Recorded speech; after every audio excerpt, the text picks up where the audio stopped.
All right, 390 Wagon Master here. I'm working on my tower, trying to get that puppy up. Fabricated my rotor plate yesterday, got all that done. And for about the last year, I have been looking for this rotor box, and I had it packed away with a stereo unit, some stereo gear. And I thought I maybe donated it because I was kind of getting desperate here. I just could not find that particular box. So anyway, tonight I went and rummaged through storage again, and I'll be damned, I found it. Yep, cool. I would have really been bummed if I got rid of that. Last few days of the move were just crazy, and I was just donating stuff left and right, just loading stuff up. I was having my daughter take trips over to Goodwill. Somebody scored some nice stuff. Not this rotor box though. Anyway, this goes to my CD45-2. I'm the second owner of this. I've owned this since the early 80s. This has been in service since probably around 84, I could safely say.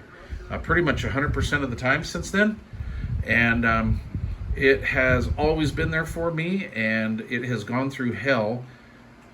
This is kind of one of those pieces that you just don't, they work and you just don't really take them serious. If a radio breaks down or something, you're screwed. But generally, the only problems I ever had with this was throughout the years, maybe in like the 90s, a puppy or two chewing through some rotor cable, and it never shorted out. I've never had to replace the fuse. I never had problems with this.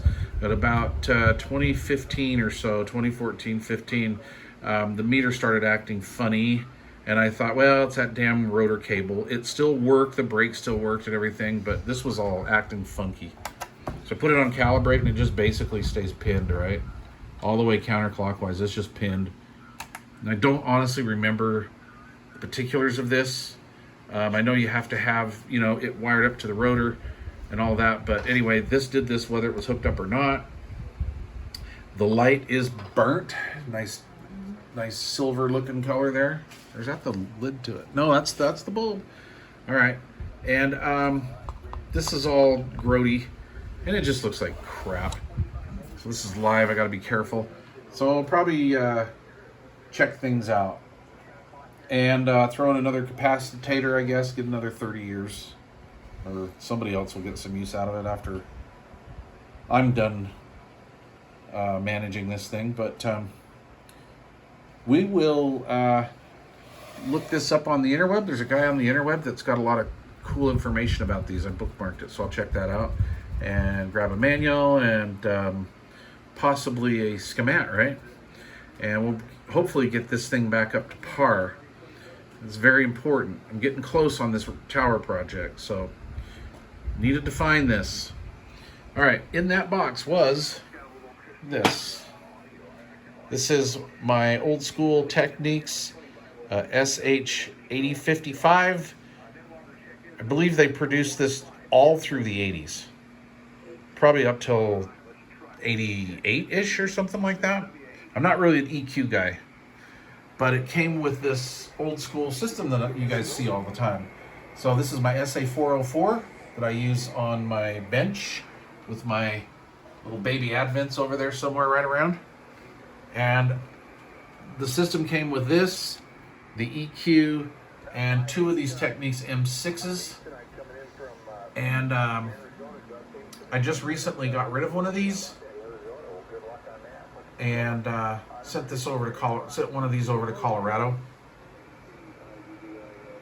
Kind of gave him the best of the two. I have to service this one, so I figure while I'm in servicing this one, I'll service this one. These tape decks, the mechs, I believe, are damn near exactly the same. It's not a belt or issue or anything, but just these things get stoved up because they don't get used very often. So anyway, yeah, I got this from an estate. A family friend of ours works estate sales, and back in the early 2000s, I picked this up. He's like, hey, come help me move some furniture, and I'll give you some stereo gear. I'm like, okay. And like, what kind of stereo gear is it? He goes, Tech something? I'm like, oh, cool, Techniques, cool. I didn't take the tower speakers, though. I should have. But I have so many sets of speakers around at that time, and I didn't get the towers that went with it. But anyway, it was this really cool old dude, some badass like retired cop or something, and he had this unit all set up in a rack, and it was pretty nice. I'm not an EQ guy, but what the hell? Let's That was interesting, to say the least. Today also, that Yaesu speaker sounds terrible. We got spectorial display. Here's your communications audio frequency response right there. There we go. There you go, hi-fi SSBers. Looky there. Anything below that, right in that area, you're just wasting power, bro. Anyway, that's my take on that. Okay, still got the Thomas going. I use it a lot. And it's one hell of an output on that USB port, by the way.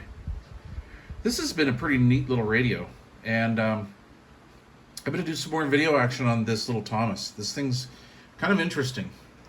But first, this. So we'll take you along for that little journey and see what we can find, and hopefully get this old dog to look a little bit better. That is gross. Look how yellow that is. Yeesh. And I didn't smoke in my radio room, so yeah. Anyway. Okay, cheers and beers. Bye.